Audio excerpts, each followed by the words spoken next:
एक समय की बात है। रामपुर गांव में एक परिवार रहता था। परिवार में मीना और उसका पति रमेश और उनके 2 बच्चे थे, जिनका नाम किशन और गोलू था।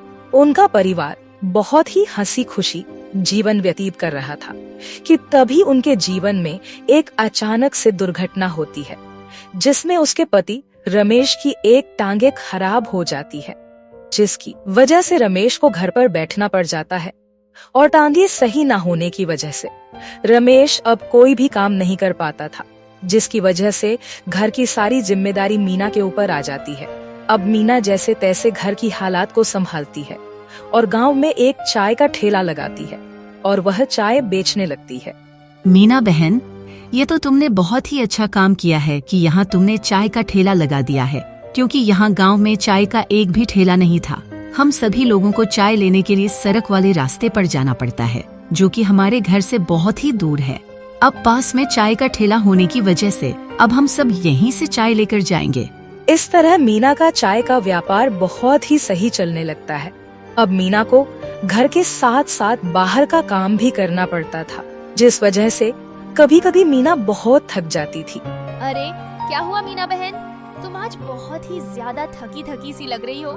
नहीं दीदी, वह रात में नींद पूरी नहीं हो पाई है और सुबह चाय बनाने का सामान लेने बाजार जाना था, तो बस वही थकान थोड़ी सी है।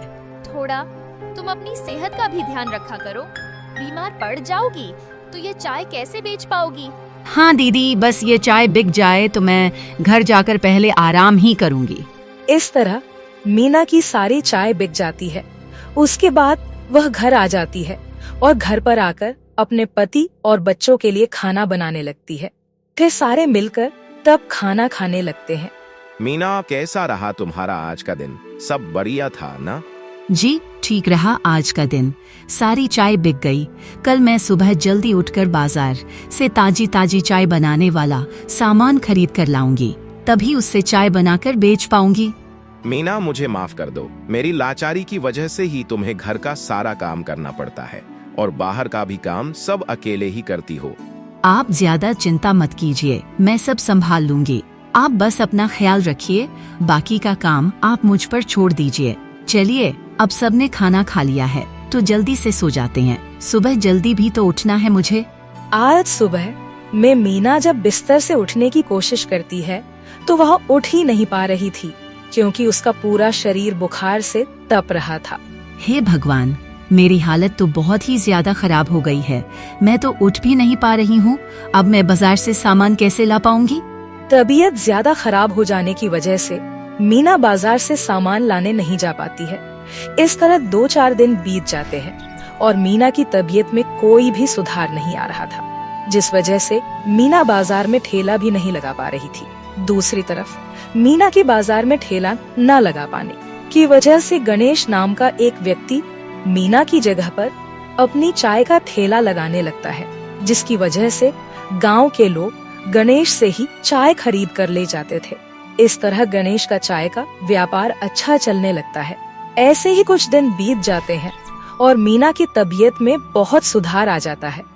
मीना फिर से बाजार में चाय का ठेला लगाने जाती है तो वह देखती है कि उसके ठेले लगाने की जगह पर एक दूसरे ठेले वाले ने अपना ठेला लगा लिया है।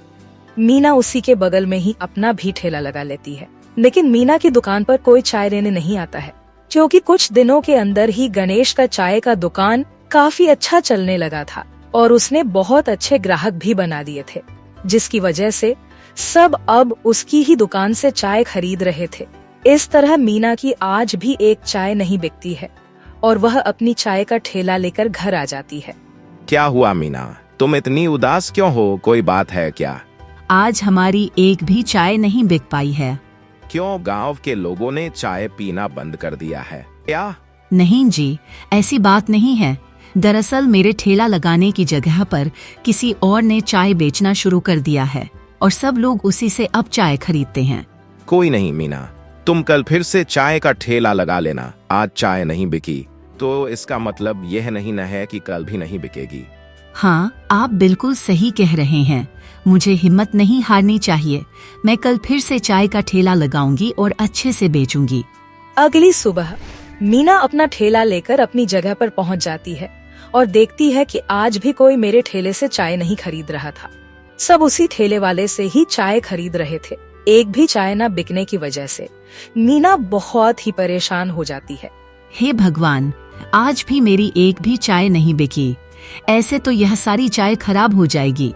इतनी सारी चाय का मैं क्या करूंगी, और मेरे पास अब इतने पैसे भी नहीं बचे हैं कि कल मैं बाजार जाकर सारा सामान खरीद कर ला सकूं। चाय न बिक पाने की वजह से मीना बहुत परेशान होकर अपना ठेला लेकर घर जाने लगती है कि तभी उसकी नजर सड़क के किनारे एक पकौड़ी बेचने वाली की दुकान पर पड़ती है। वह दुकान वाला सब तरह के पकौड़ी बना रहा था। उसको देखकर मीना को एक विचार आता है। वह भी सोचने लगती है कि पकौड़ी का ठेला लगाऊं। क्यों ना मैं भी पकौड़ी का ठेला लगाऊं। क्या पता मेरा पकौड़ी का ठेला चलने लगे और मेरी भी अच्छी कमाई होने लगे। यह सोचकर मीना घर आ जाती है और वह अपना विचार अपने पति रमेश को बताती है। रमेश भी उस पर अपनी सहमति जताता है। फिर क्या था, मीना अगले दिन बाजार में अपने ठेले की जगह पर पकौड़ी का ठेला लगाती है। मीना के पकौड़ी के ठेले पर से बहुत ही अच्छी खुशबू आ रही थी, जिस वजह से लोग उसकी दुकान पर आते हैं और पकौड़ी खाते हैं। लोगों को मीना की बनाई हुई पकौड़ी बहुत पसंद आती है। थोड़ी ही देर में मीना की दुकान पर पकौड़ी खाने वालों की भीड़ लग जाती है और इस तरह मीना का पकौड़ी का काम चलने लगता है। अब मीना चाय का ठेला लगाना छोड़कर पकौड़ी का ठेला लगाया करती थी। थोड़े ही दिनों में मीना की स्थिति में काफी ज्यादा सुधार आ जाता है और फिर से वह सब अपना जीवन बहुत हंसी खुशी व्यतीत करने लगते हैं।